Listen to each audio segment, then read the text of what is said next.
A grand jury in Mississippi examining the case of Emmett Till, a 14-year-old black boy whose abduction and killing more than 6 decades ago became a galvanizing force for the civil rights movement, has declined to indict the white woman whose accusations prompted the attack, prosecutors said on Tuesday.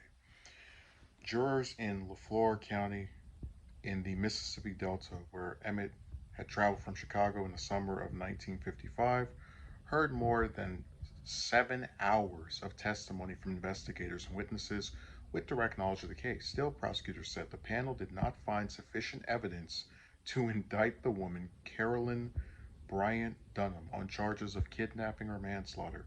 After hearing every aspect of the investigation and evidence collected regarding Dunham's involvement, the grand jury returned a no bill to the charges of both kidnapping and manslaughter. The office of W. Dwayne Richardson, the district attorney for the Fourth Circuit Court District of Mississippi, said Tuesday. The grand jury's decision had been reported by the Associated Press. For more than 2 decades, prosecutors and legal experts have indicated that there were dwindling legal avenues for holding Miss Dunham or anyone criminally responsible for the abduction, torture, and killing of the teenager. Investigations were closed and no indictment or charges had been issued. Witnesses were aging or dying. Miss Dunham's husband at the time, Roy Bryant, and his half-brother, J.W. Milam, confessed to murder, but only after they had been acquitted by an all-white jury. Both men are dead. Even so, new details kept emerging and reinvigorating the case. The latest came this summer as relatives of Emmett and researchers looking into the murder unearthed an arrest warrant for Mrs. Dunham issued by the Leflore County Sheriff and dated August 29, 1955, that had never been served. It accused her of kidnapping and led to the grand jury examination. The most recent turn in the case on Tuesday could very well be one of the last options for prosecutors in the case. The murder of Emmett Till remains an unforgivable tragedy in this country, prosecutors said in a statement, and the thoughts and prayers of this nation continue to be with the family of Emmett Till. I'm so tired of thoughts and prayers. The Rev. Wheeler Parker Jr., a cousin and best friend of Emmett's, who is the last living witness to the abduction, described the development as unfortunate but predictable news. Still, he said he believed the prosecutors were living up to their assurances that they would leave no stone unturned in the fight for justice for my cousin. The prosecutor tried his best, and we appreciate his efforts, but he alone cannot undo hundreds of years of anti black systems that guaranteed those who killed Emmett Till would go unpunished to this day, Mr. Parker said in a statement on Tuesday. The fact remains that the people who abducted, tortured, and murdered Emmett did so in plain sight, he added, and our American justice system was and continues to be set up in such a way that they could not be brought to justice for their heinous crimes. Miss Dunham, who was 88, could not immediately be reached. In an unpublished memoir that surfaced last month, Ms. Dunham stood by her earlier description of events and said she had tried to discourage her husband from harming the teenager. He came in our store and put his hands on me with no provocation, she wrote.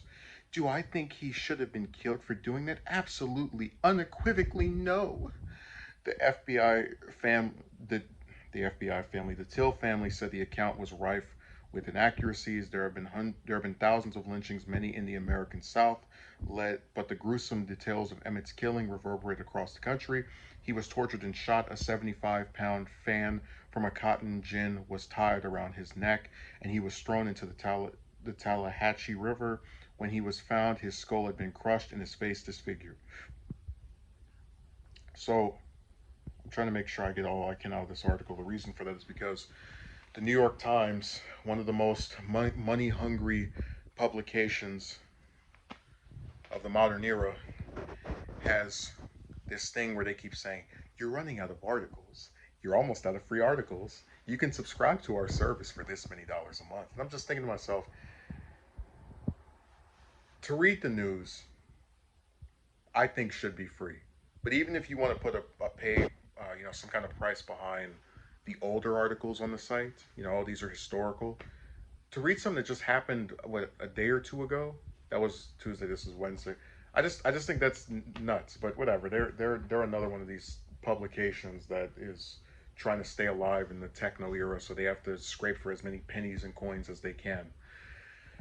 Now, this article didn't mention some of the stuff I read in another one, which is that in her unpublished memoir, she tried to say that she wanted to keep Emmett from getting identified by her husband and, Milam, and supposedly Till identified himself. And I think this is a crock of crap. There is no way in hell that boy would get abducted in the middle of the night and then when he has the chance to not be held in a manner in which can lead to his demise, and it did identify himself. That this is her attempting to make herself as the person who is one very responsible for his death of anyone who didn't actually put their hands on him. This is her way of trying to engage in revisionist history to make herself not seem as bad as she actually is. Um, I'll never understand how they had all this evidence, and you even had the two, and I know they're deceased at this point, but her husband and Milam admit that they were responsible for doing this.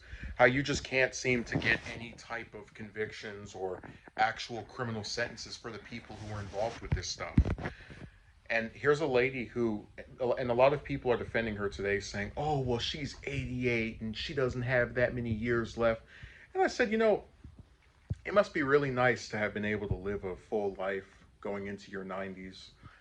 Emmett didn't get that. He didn't even get to be an adult, a young adult. So I feel like maybe I could forgive her and allow her to just live, her last remaining years in solitude if the boy that she participated in the murder of could rise up from the grave and get to live for 40, 50, 60 years as well. But he doesn't. He got murdered in this very brutal, graphic way because an evil bimbo, her dingbat, worthless, garbage, punk husband, and his even trashier brother took their racist behinds and orchestrated this killing. And look, I don't pray for the demises of any people. I've been very consistent about not liking when those types of things are written to me. But let's just say if something, if she when she does eventually pass, I will at the very minimum crack a smile because I just think something's wrong with an individual who gets to play a leading role in one of the most disgusting and notable murders in the South and of the civil rights movement, and just get to live vicariously. Just hey, I have my little place here and my child, and sometimes people come and interview me about this thing happened a long time ago, but she doesn't really seem that torn up about it. And it's like the balls of her to write a memoir. It's like it's bad enough you kill this boy and or excuse me, you lead to this boy's death. You get to write a book that if it were because I'm assuming she didn't just write this manuscript for her health.